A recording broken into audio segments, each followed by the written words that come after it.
Hey, LeGrand Alive. This is Travel Tramps, brought to you by Valley Realty, Marketplace Family Food, Grand Ron Hospital, Northwest Furniture and Mattress, and Alegre Travel. And I'm here with Samantha LeBold and her guest, Cindy Shares. Cindy Shares. Right. Shares, who are going to talk about Alegre Travel's recent trip to Vietnam. So thank you so much for coming in and chatting with me, ladies. She's actually one of our travel agents, not just a guest. Oh, Right. very cool. So they are both dressed in cool clothing that they purchased and or got overseas. And so briefly, really quick, tell me about your clothes. This was made in the silk factory on the island of Ten Chau. And we got to go and see how they made silk, and it's pretty impressive. And I had to buy something while I was there. And I got this in Siem Reap at one of the city markets. And it shows the monks that we saw everywhere in the downtown area. With umbrellas. With umbrellas. Which is kind of cool. It was hot and sometimes rainy. Very cool. So let's go through some pictures. So tell me, Cindy, what is going on in this picture right here? That is a picture of the ship that we cruised on. We were on Ama Waterways cruise on the Mekong River. We started in Saigon and ended up in Cambodia on this ship. It's a big ship. It is a big ship. It holds about 130 people. It's one of the top rated cruise lines for river cruises. Yeah, and the little boats that you see off to the side, those were our tenders, and that's how we got to shore. When we went to do our excursions, we all had to load up on the tenders and be taken in. Wow. They're kind of like the packers on the Inca Trail. They're Yes, the ones the that got you porters. from point A to point in Peru. Right. So, right. So this is obviously on the ship, question mark? No. Oh, no. Then, Samantha, why don't you tell me what's going on Well, here? that's just a continuation of what we were saying before. That's on our tenders. That's the boats that we loaded onto to go onto shore from our large boat. Very cool. All right. So we are on, what are we doing here? Samantha, why don't you tell us about this one? Okay, that was one of our first excursions that we did, and that was the floating market of Kai Bay. And, you know, I don't remember the name of the island that we were going to. Was it Kai Bay? It might have been. But there's these boats all along, and they sell. Cindy might have paid attention a little bit better, but on the flag poles, do you remember those? No, I don't. Okay, if you can look at the flag poles that are sticking up from each boat. Yeah, I see them. If one has like a pineapple hanging off of it, then they're peddling pineapples. If one has some potatoes hanging, so they hang whatever the product is that they're selling on their boat, they hang it from that pole. So That's when so you're driving cool. by, yeah, it was. So it's like our interesting. equivalent of like a sign, like a neon sign or something, even though those exist there, like it's kind of the equivalent. Yeah, Well, that's kind of cool. they're very efficient over there and Apparently. resourceful. Apparently. All right, so Cindy, you are here on some sort of a bicycle or tricycle, sporting the Keens and riding through a street. What's going on here? This is what they call a trishaw. So it's actually a bicycle that has a seat attached to it. This was in a small village, wonderful excursion where we got to actually see everything that was going on in the village. And then they took us to the silk factory where Sam's blouse was made. So that was a fun experience, getting to ride on the trishaw. Trishaw. Trishaw. It is kind of cool looking. So, but you're not pedaling. No. They're pulling pedaling. you along. Right. Yeah, mine was tagging along at the end. It was kind of giving me a complex because he was going really slow and everybody was passing us. So we were going by the little markets and the silk factories and the children playing in the street, and then the water buffalo and the bulls, the Brahma bulls that they have tied up to eat all the vegetation away. I mean, it was just a totally different world. Yeah. It's interesting because you go to the East and it's so it's the same, but it's so different. Such different culture, and I've always been fascinated by Eastern culture. So what was it like going from the West here and being transplanted into the East? It was bizarre to me, and this was a history lesson for me. This was a very different destination than anything I've ever done, and I learned so much because I did not know who Pol Pot was. I did not know about the Khmer Rouge. I knew very little about Vietnam, And when I was in Hanoi, I got to learn all about that. For me personally, it was just an amazing history lesson. I learned so much, and I really enjoyed it over there. I would go back. And for me, it was a great experience. My husband is a Vietnam veteran. So to compare, to see what he saw 40 some years ago, it was great to see how it has improved and much better, and how they felt about Americans and how friendly they were going to be to us. How did they feel about Americans? They loved us. Really? They loved us. They love our tourism dollars. They were very welcoming, friendly. I felt very safe. They said they don't have very little crime, pickpockets here and there, but basically a very safe place to travel to, and they love Americans. Wow, very interesting. All right, so speaking of friendly, loving, caring things, we have skulls. What's going on in this picture? Well, you probably know more. Okay, this is the picture of the killing fields in Phnom Penh, Cambodia. You probably know about Pol Pot and the Khmer Rouge and how they drove all of the people out of Cambodia, the Phnom Penh especially. And this was a place that they dug up later and found horrible remains of which they had buried, which was right next to a schoolhouse.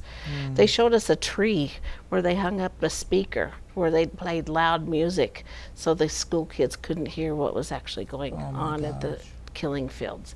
Our tour guide had actually been one of them that had been driven out of the city, and he had a lot of very interesting, harrowing stories to tell. Wow. Yeah, and those are skulls that they actually excavated from that site. And when you walk onto the place, whatever they would Killing call fields. it, there is a huge monument, and it's all glass, and it's full. It's of all the skulls. There's just thousands and thousands of them. The height of the monument, it's unbelievable. All right, so this looks a little bit less deathy. What's going on here? That's the Royal Palace in Phnom Beautiful. Penh. It's beautiful. It's huge. That's just a little teeny part of it. That's Really? where the King of Cambodia lives. Really? Did you get to meet the king? No. That would have been cool. And that seriously is just one very small building or part of that entire complex. I think their absolutely architecture is just gorgeous. It's different. It's different. It's very different than anywhere. It's very different from Europe. More angular, it's got more like real things to it, yeah. There's a lot of symbolism in all, Yeah. and like how the roofs go up at the end. There's a reason for that. Absolutely. All right, so who do we have here? Samantha, talk to me a little bit about this picture. Well, I'll let Cindy talk to you about it because it's her. Well, Cindy, why don't Okay. you tell me about this They picture? took us to a wonderful museum in Phnom Penh, and it showed. This is in a room where they talked about the Hindu culture that was prevalent until about the 4th century when the Buddhists kind of took over. This is myself and my daughter who got to travel with me. Fantastic museum right in downtown Phnom Penh. Very cool. All right, flowers. Samantha, your I did your not outfits. go. That was the Central Market in Phnom Penh. It's huge. It's beautiful. I wish we had pictures of the actual building because it was amazing. I was shopped out, so I did not go to the market, and so Cindy is the one that was at the market. Did you enjoy it? Was it like a farmer's market kind of a thing? Yes, a million times over. There were just yards and yards of flowers for sale, or watches for sale, and jewelry for sale, and shirts, and everything is very inexpensive. Like this shirt was probably $3. The top quality stuff, so and you can dicker with them a little bit on the prices of everything. It's quite an experience. Right next to where they have the Rolex watches, then there's fish that are swimming in a big tank, and snakes that have been Did you get to pick the fish, pickled like, and- out with your hands? Yes, you could. That's so hard. Yes, it was Skinned very rats. skinned rats, very different. Very different. All right.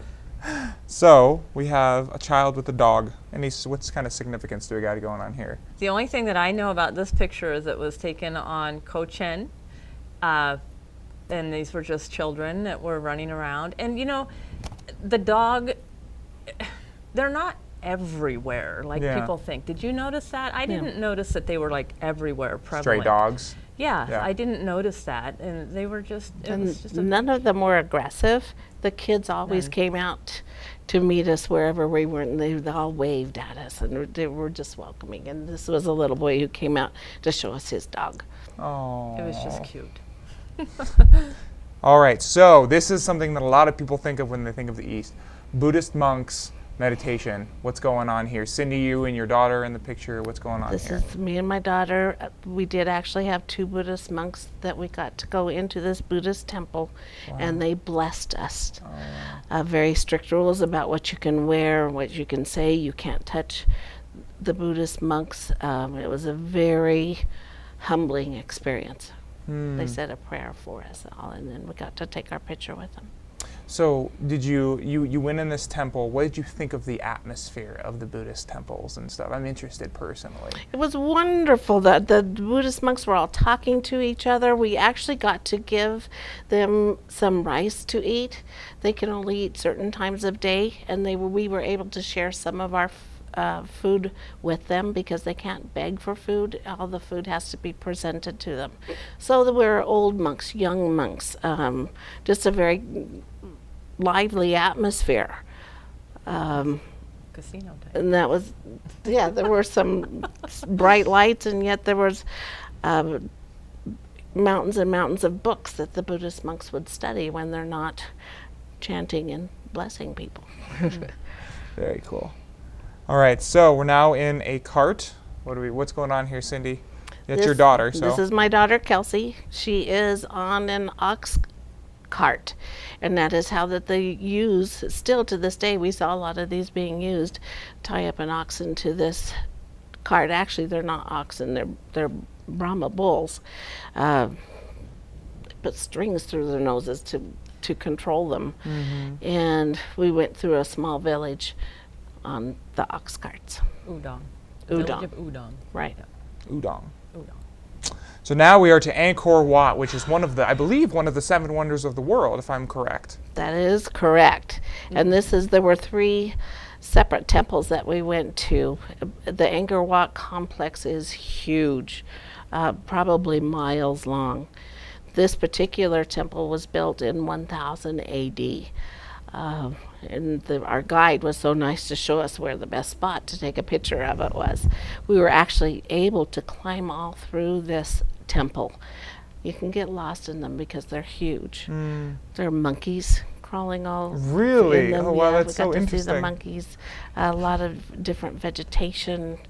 Just a very awesome.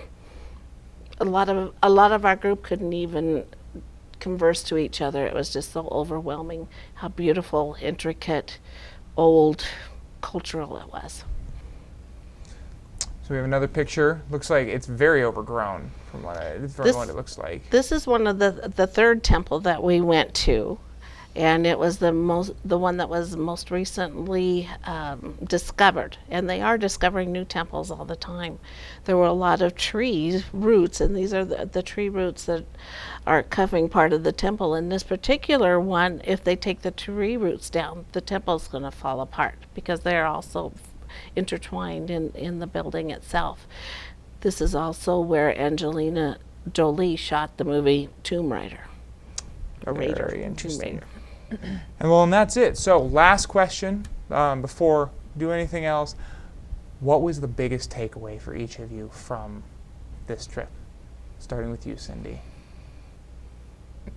It doesn't have to be the biggest, one of the biggest. One of the, probably, we were able to go into a very small village and actually go into the school and sit down with the students at their little benches, and we were able to teach them English words. Wow. And then they sang a song in English to us.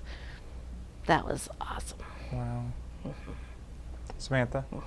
Well, for me, it's a destination that I would have never traveled to would have never thought to. And it was very special to me because I learned so much. And I had, like I was saying earlier, I didn't know anything about the Vietnam War. I did not really, the way I look at it is the Pol Pot regime and the Khmer Rouge mess was their version of Hitler's in Germany and the Nazis, and I didn't know anything about it, so it was very humbling to me. And our guide and his father and grandfather were very educated men, and you know, Pol Pot was getting rid of the educated people, and so they actually had to pretend that they were farmers and lowlifes, and they had to dumb themselves down in order to be able to live. And then, so then when Pol Pot went away or whatever, they were actually able to, you know, be themselves. But it was very humbling to see the people that had to actually live through that. It was horrifying. It was horrifying. So to me, it was very knowledgeable. It was just a huge history lesson for me. Very cool. So, what's coming up here? Really briefly, 'cause we're really long on this one, but really briefly, what's coming up, Samantha? What can people look for at Alegre Travel?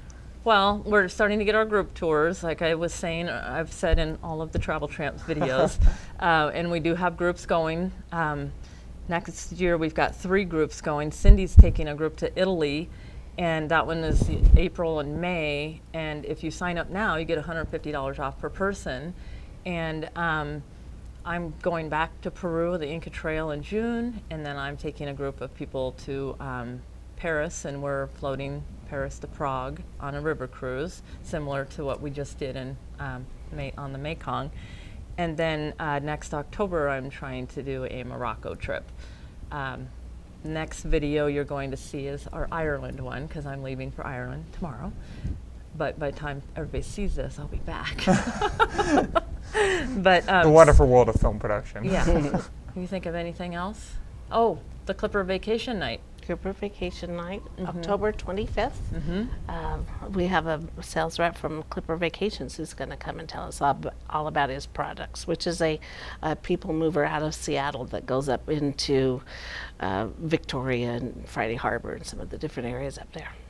Very cool. Well, if you heard anything you wanted to see, or if you were interested, get in touch with Alegre Travel, Samantha LeBold, or any of her travel tramps over there, and you can go on one of these group trips yourself. So thank you so much for tuning in. This has been Travel Tramps, brought to you by Northwest Furniture and Mattress, Valley Realty, Marketplace Family Roots, Grand Ron Hospital, and Alegre Travel. Tune in for more local content.